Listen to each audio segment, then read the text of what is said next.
बड़ी खबर से बुलेटिन की शुरुआत करेंगे। दिल्ली विधानसभा में आज पेश होना है budget. CM Rekha Gupta budget पेश करेंगे। आपको बता दें कि बजट पेश करने से पहले मंदिर जाने का भी कार्यक्रम है। हनुमान जी के दर्शन करेंगी सीएम रेखा गुप्ता। इसके पहले भी हमने आपको तस्वीरें भी दिखाई थी। वहां पर तमाम बीजेपी के जो नेता है, मंत्री, उनके पहुंचने का सिलसिला शुरू हो गया है। सीएम के जाने का भी कार्यक्रम है। तो आज का दिन बहुत खास है क्योंकि 27 साल के बाद बीजेपी की तरफ से बजट पेश आज होना है।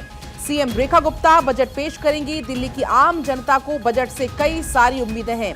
सीएम रेखा गुप्ता 27 साल के बाद सत्ता में आई बीजेपी सरकार का पहला बजट आज पेश करने जा रही हैं। और सीएम रेखा गुप्ता बजट पेश करने के पहले प्राचीन हनुमान मंदिर जाने का भी कार्यक्रम है। वहां पर पहुंचकर दर्शन करेंगी, आशीर्वाद लेंगे और उसके बाद बजट पेश होगा। तो ये बड़ी जानकारी है। बजट में महिला समृद्धि योजना की घोषणा और उसके लिए अलग से पैसा आवंटित होगा। वहीं यमुना रिवर फ्रंट बनाने की भी घोषणा हो सकती है। इसके अलावा दिल्ली जल बोर्ड को ज्यादा बजट देने का भी ऐलान संभव है। इसके अलावा दिल्ली में सड़क, नालों की साफ सफाई, दिल्ली के आधारभूत जो ढांचा है उसके विकास पर भी फोकस रहने वाला है। अब इस बजट पर निगाहें टिकी हुई हैं क्योंकि पहला बजट सीएम रेखा गुप्ता आज पेश करने जा रही हैं। इसी बीच हमारे साथ गौरव मिश्रा जुड़ चुके हैं ज्यादा जानकारी के साथ। गौरव, आज का दिन बहुत खास है। आज सीएम रेखा गुप्ता बजट पेश करेंगी, लेकिन उसके पहले हनुमान जी के दर्शन करने का जो कार्यक्रम भी है।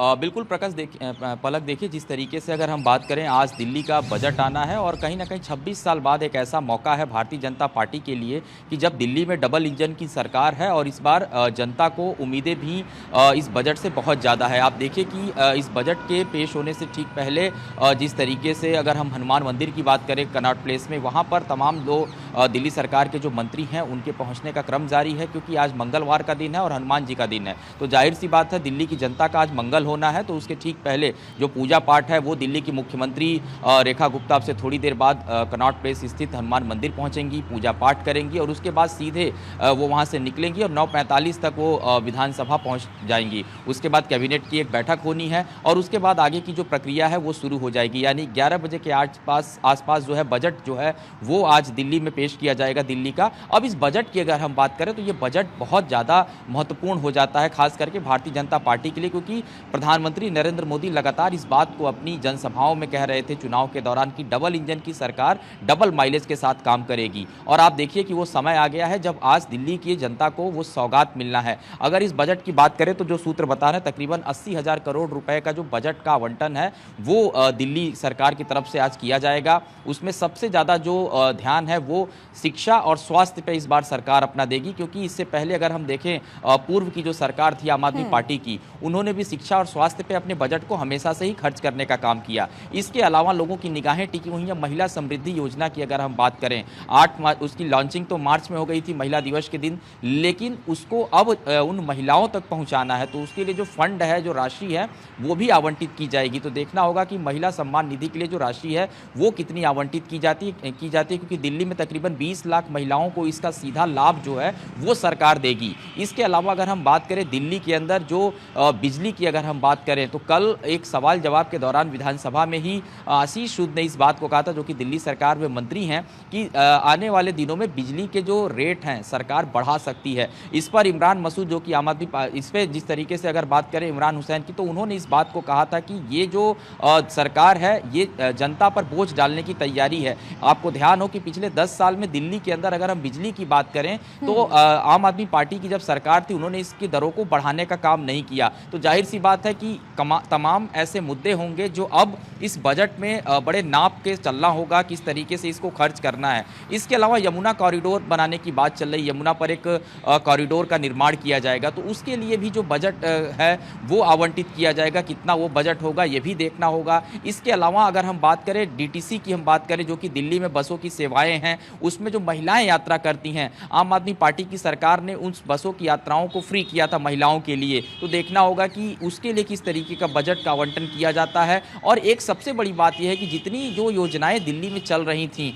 उसमें अगर हम मैनिफेस्टो की बात करें, घोषणा पत्र में जो बीजेपी की तरफ से बातें कही गई थी उसमें 5 रुपए में उन गरीब लोगों को भोजन कराने की बात कही गई थी जो झुग्गी झोपड़ी में रहते हैं। तो उसके लिए किस तरीके के बजट की आवंटन की प्रक्रिया होगी, कुल मिला के कहें तो 80,000 करोड़ रुपए के बजट की जो राशि है वो दिल्ली की जनता के लिए निकालनी है। तो जब ये राशि निकलेगी तो उसका जो इस्तेमाल होगा वो किन किन सेक्टर्स में इसका लाभ मिलेगा, ये 11 बजे जब विधानसभा का जब सत्र शुरू होगा दो और बड़ी समस्याएं हैं। बातें हैं जो स्पष्ट हो जाएंगी। अभी चूंकि अब आने वाले समय में गर्मियों के दिन आने वाले हैं तो पानी की किल्लत दिल्ली में हो जाती है, हमने पिछली बार देखा था जो तस्वीरें सामने आई थी। दूसरा, जल भराव भी एक बहुत बड़ी समस्या है। तो क्या इनसे निपटने के उपाय भी इस बजट में होने वाले हैं?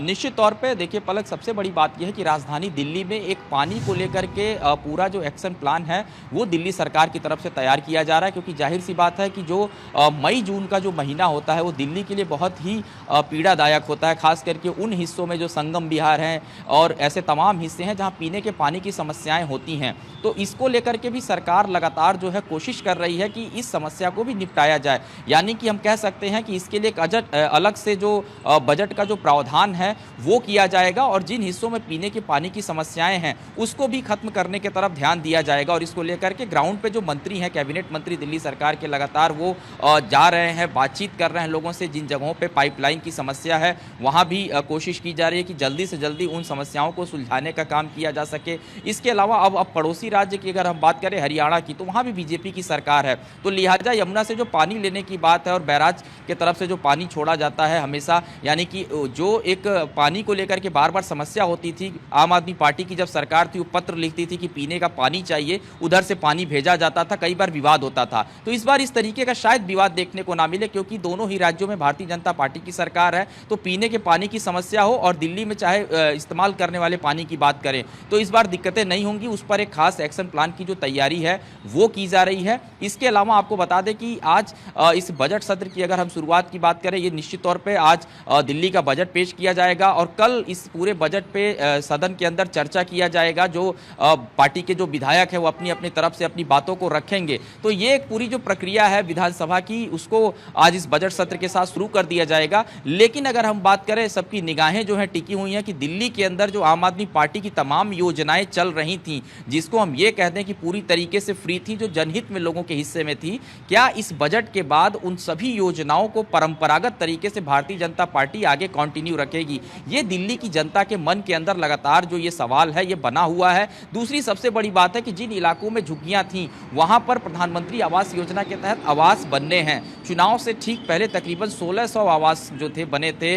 उन आवास की जो चाबी थी प्रधानमंत्री नरेंद्र मोदी ने झुग्गी में रहने वाले उन गरीब परिवारों को सौंपी जो अपने घरों का सपना लगातार देख रहे थे। तो ऐसे में उन हिस्सों में जो अब मकान का आवंटन करना है, यानी कि हम ये कह सकते हैं कि ये तमाम बड़ी योजनाएं हैं जिसपे लगातार जो दिल्ली सरकार की मंत्री हैं रेखा गुप्ता काम भी कर रही हैं, उनके साथ पूरी कैबिनेट इसमें लगी हुई है। इस बजट की सबसे खास बात यह है कि तकरीबन 10,000 लोगों ने राय इसमें अपनी भेजी है दिल्ली के अलग अलग हिस्सों से, और ये ईमेल के जरिए, व्हाट्सएप के जरिए ये जो पूरा फीडबैक है वो एकत्रित किया गया है ताकि बजट को बनाते समय आम जनता का ख्याल रखा जाए कि किन हिस्सों में जनता को क्या क्या सहूलियतों की आवश्यकता है। ये बात तैयार किया गया है। बजट की थीम भी गौरव इस बार है कि विकसित दिल्ली। तो इससे यह भी समझा जा सकता है कि इंफ्रास्ट्रक्चर, जॉब और विकास पर सबसे ज्यादा फोकस इस बजट में रहने वाला है। बिल्कुल निश्चित तौर पे, और इसीलिए देखिए जो फीडबैक है वो भी लिया गया है। और कल दिल्ली विधानसभा में जो है खीर बनाया गया और उसके बाद मुख्यमंत्री रेखा गुप्ता ने खीर वितरित किया और उस समय अलग अलग दिल्ली के हिस्सों में रहने वाले लोग मौजूद थे, अलग अलग सेक्टर्स के लोग मौजूद थे। चाहे हम विद्यार्थियों की बात करें, चाहे हम वकीलों की बात करें, हम चाहे ऑटो ड्राइवर्स जो हैं दिल्ली के अंदर ऑटो चालक हैं उनकी हम बात करें, झुग्गी में रहने वाले लोगों की बात करें, सभी का मुंह मीठा कराया गया बजट से ठीक पहले। तो अब देखना होगा कि बजट के बाद क्या वो मिठास बनी रहेगी, इस पर भी लोगों की निगाहें टिकी हुई हैं। क्योंकि अगर हम बात करें इस पूरे बजट की तो फोकस यही रहेगा दिल्ली सरकार का कि जो मैनिफेस्टो में जो बातें कही गई थी, क्योंकि आपको ध्यान हो जो संकल्प पत्र बीजेपी की तरफ से लाया गया था उसमें बहुत सारी बातें इस तरीके से दिल्ली के लिए कही गई थी जिस पर दिल्ली की जनता ने विश्वास किया। और आप देखिए शानदार अब नजरें प्रदर्शन टिकी भी हुई दिल्ली है में पेश होने वाले इस बजट पर। फिलहाल बहुत शुक्रिया पूरी बातचीत और जानकारी के लिए।